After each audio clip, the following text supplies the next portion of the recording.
Steve Warshaw is on the line with us. Our conversation brought to you by Marcus and Mack, a law firm representing injured people.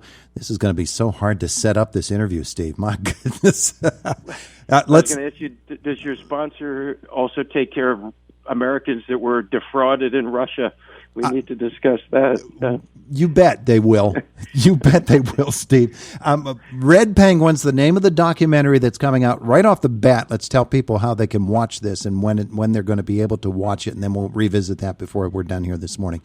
Red Penguins. Real quick, Universal Pictures is going to release it digitally on August 4th, which is a Tuesday, 2 weeks, 13 days. The film was scheduled to premiere in Pittsburgh, actually. We were going to start our theatrical release tour in April, and obviously a thing called COVID-19 knocked us out. So you can buy it online or rent it online through Universal, any video on demand. So iTunes, Google Play, Amazon Video, anywhere. I bet you there are tons of people who forgot all about the Russian Penguins, but it's really an unforgettable story.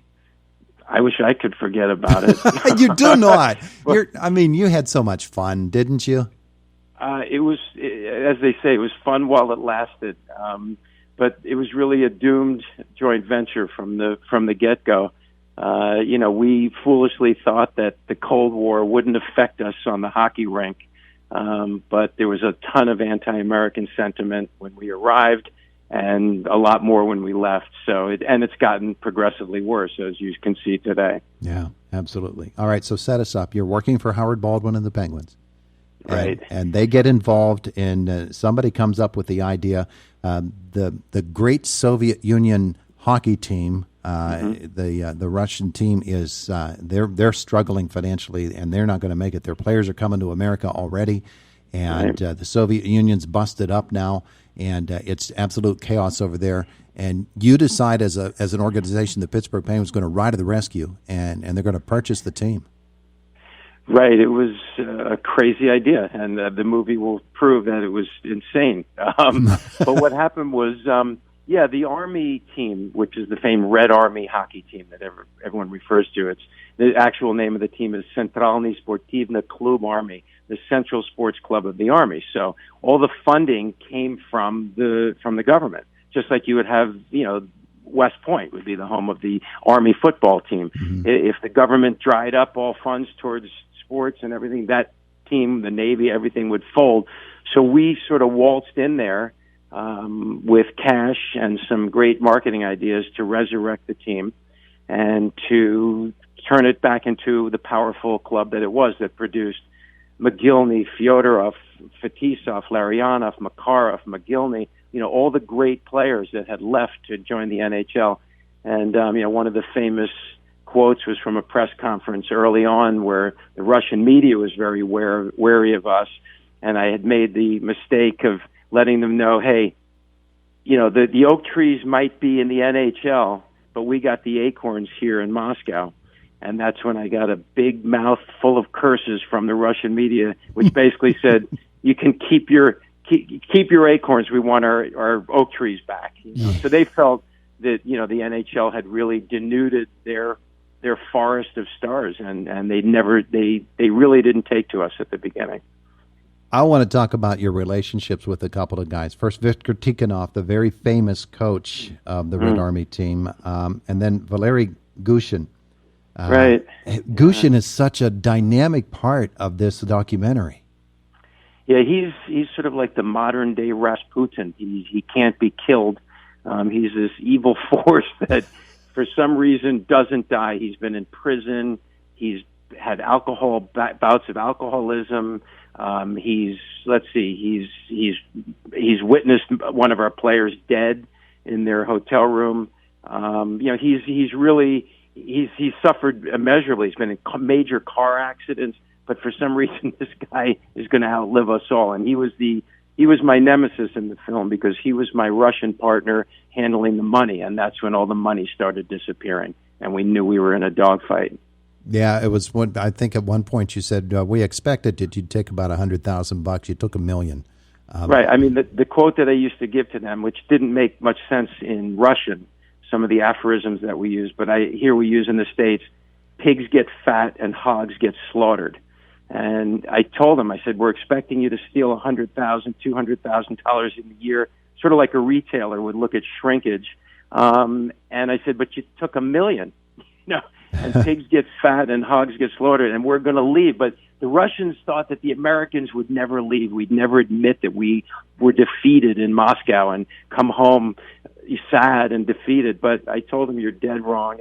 And his partner, Viktor Tikhonov, who you referred to as the famous coach that lost the 1980 Olympic game to our college kids. And by the way, that game, although it's the most important memory, one of the top 10 sports memories in history in this country, it doesn't even rank in the top 100, losses over in Russia. They tend to look at this day as the college kids got lucky one day. They sort of buried that part of history, which the Russians are very good at, revisionist history. Yeah.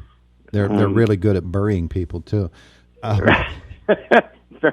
Very good, yes. Gushin, throughout the course of this documentary, he's one of the main focus points, and there's one point where he just starts laughing uncontrollably. They're talking about you, about Steve Warshaw, and he's talking, that Warshaw, and over and over, that's just Warshaw, and he's laughing uncontrollably, and then all of a sudden you see it stop. It's like, okay, I'm at the end of this act, and his face gets deadly serious.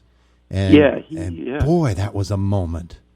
Yeah, he's a sinister guy, but you see, deep down, we would drink together. That's the way you befriend Russians, is you start drinking vodka.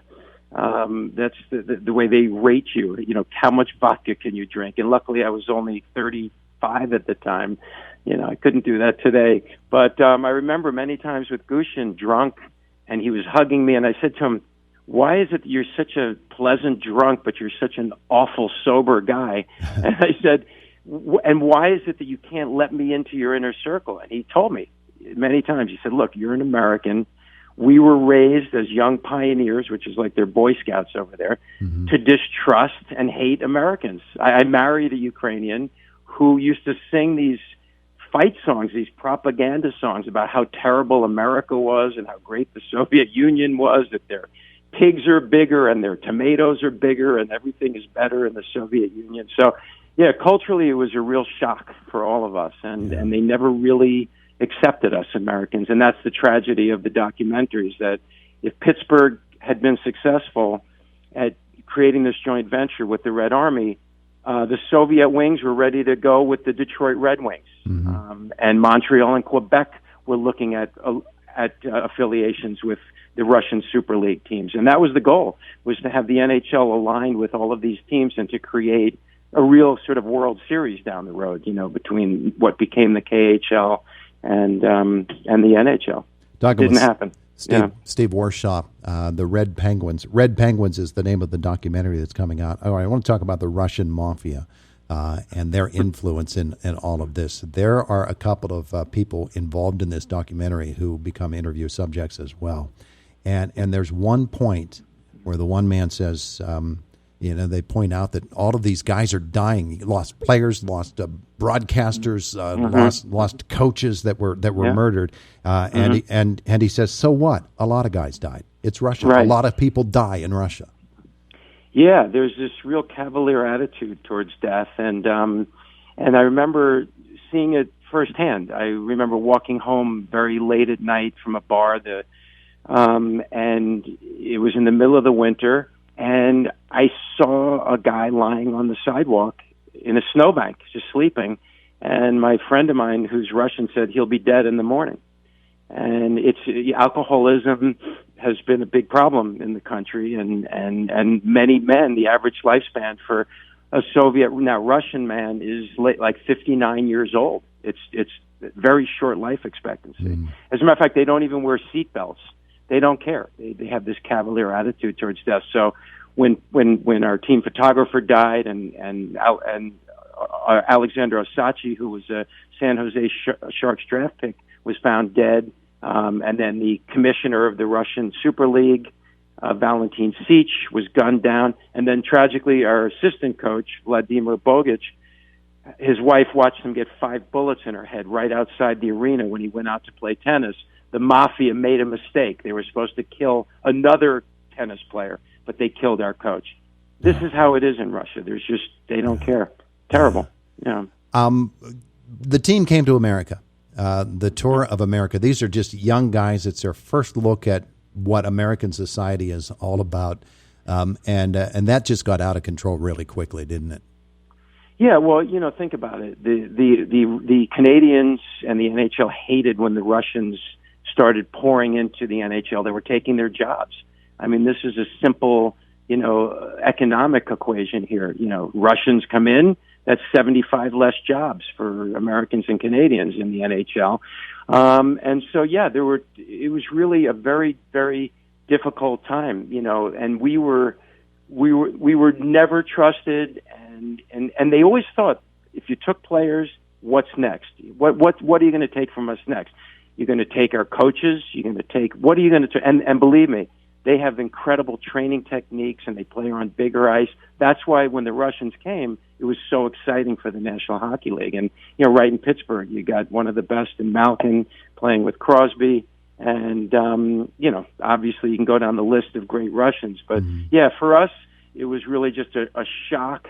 And we were really naive, I think, going back to think that, like Nixon wanted to use ping pong diplomacy in China, we felt that we could use ice hockey as the stabilizing link between our two countries. And unfortunately, that didn't happen, nor will it happen now with Putin.